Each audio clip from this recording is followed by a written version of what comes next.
Ganon, wala. Hindi ko po alam kasi matagal bago mawala yung ano ko eh. Days yun. Days. Ilang years na. Ah, parang 2 years. And then, hindi Yes. pa na paano yan. Parang hindi mo na pa... Parang wala ka pa nakausap tungkol dyan. Meron Na meron na. May professional. sinabihan na ako. Na professional, like, clinically diagnosed na ba? Wala. So, kinakaya mo. Ha? Kinakaya. Kaya kaya. Ngayon po. Bigat talaga. Anong advice mo for the people watching na may ganyan din? Ano, hindi ako makapag-advise kasi hindi ko rin may apply sa sarili ko. Totoo. Tama. Tama. Pero ako may advice. Na nag-fail eh. Yung pag-ask mo ng help. Mag-pray tayo, makahanap ka man lang kahit isa. Na even a friend lang na parang hindi niya kailangan kang bigyan ng solusyon eh. Kailangan lang niya kasama ka kapag yung nag-cut ka ng lahat, tao lang sa tabi mo. Kasi it's very dangerous na walang iba. Andiyan naman kami ngayon eh. Na, although alam ko it's very risky to magtiwala. Pero maybe yung next mong pagtiwala, yun yung makakatulong. So, kung mawala ng pag-asa doon. And we'll pray for it. Salamat din sa pag-share kasi very vulnerable yung shinare mo pa. Kasi kanina tawa ka ng tawa. So, sorry. Pero nakaka-relate po ako sa inyo kasi as a pastor, hindi na yata ako magugulat sa iba't ibang mga cases. So, ang dami talagang cases na mga silently in pain, silently hurting, silently destroyed, abused, na malulungkot ka eh. Pero, may good news din ako sa inyo. May mga ganong cases din na ngayon pag tiningnan mo sila, parang wala na yung bakas ng dark nakahapon kasi they found hope in God.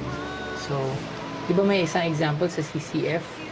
Si Joy yung pangalan, yung anak ng pastor, di ba? So, yeah. So, salamat sa shinare nyo. Pero, yun pa rin yung point ko.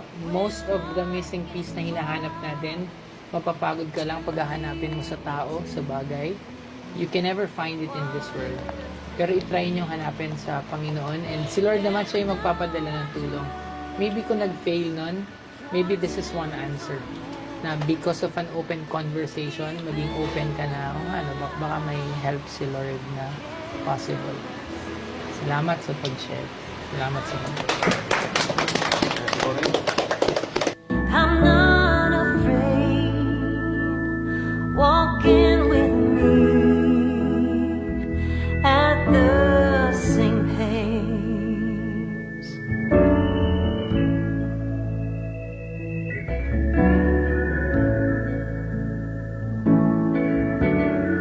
Ngayon, dahil doon sa inyong mga ikinwento, natutuwa ba kayo na na-meet nyo ang Team Kalingap, sila Kalingap Rab? Sobra po. Sobra. Sobrang daming nagbago. Mas lalo na po yung mga parang, yung ano po, yung parang sa mga damit, sa mga pera. Yung dating wala, no? Dating wala, ngayon nakukuha na. Mhm. Yung parang yung mga damit pong mamahalin. Yeah.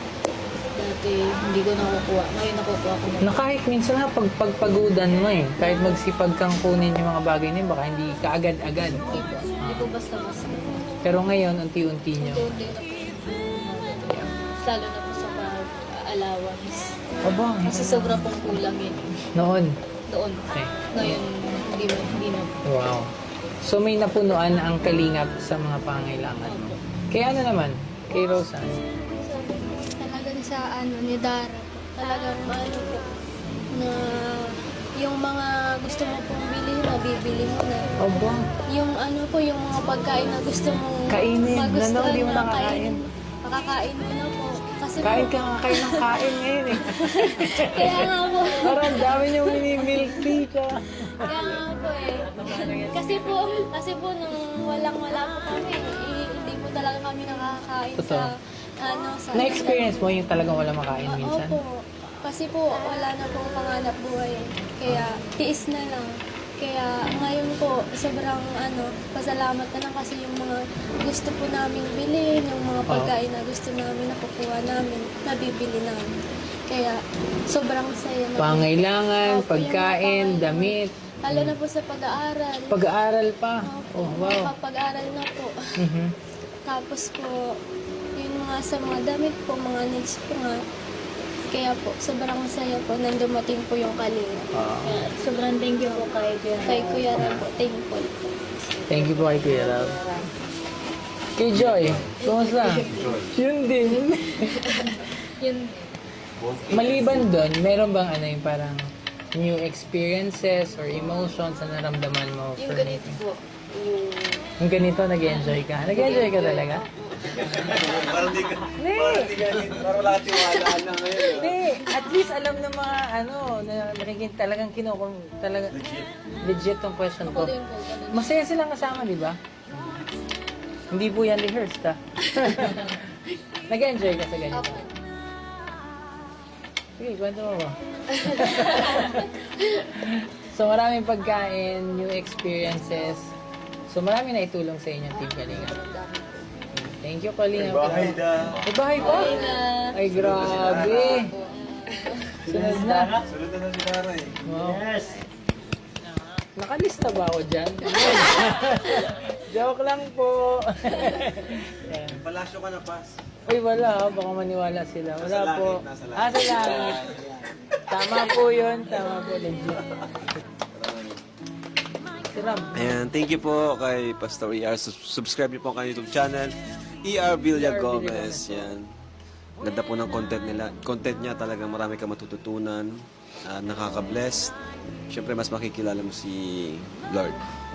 So, thank you po. And thank you rin mga kalingap sa nakinig, nakisama sa... Ayan, dahil dito mas lalo natin nakilala. Ang dami nating bago na Yes, nalaman. natutunan, nalaman sa kanila. Lalo na kay Jack. Para kay Jack pala to.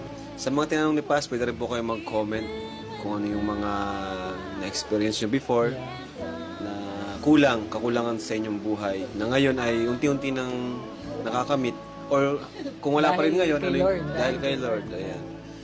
So, yun po. Thank you po. At nandito kami ngayon kasi bukas po ay pupunta kami ng Legazpi. First time. Oh, first time nila. First time. Silang lahat. Lahat. First time nilang lahat. First time nilang lahat kasi sasamahan natin si Edo saka si Joy kukuha ng passport. Kasama dapat dito sila si Erica kasama dapat kasi may nag-sponsor. Pero ayun, sila nang bahala kung pupunta sila. Pwede ba no? Pwede naman kasi nagpa-schedule na kami. So, pero tuloy pa rin naman po. So, baka kasama to si Joy sa Hong Kong. Ano? Ay! Grabe.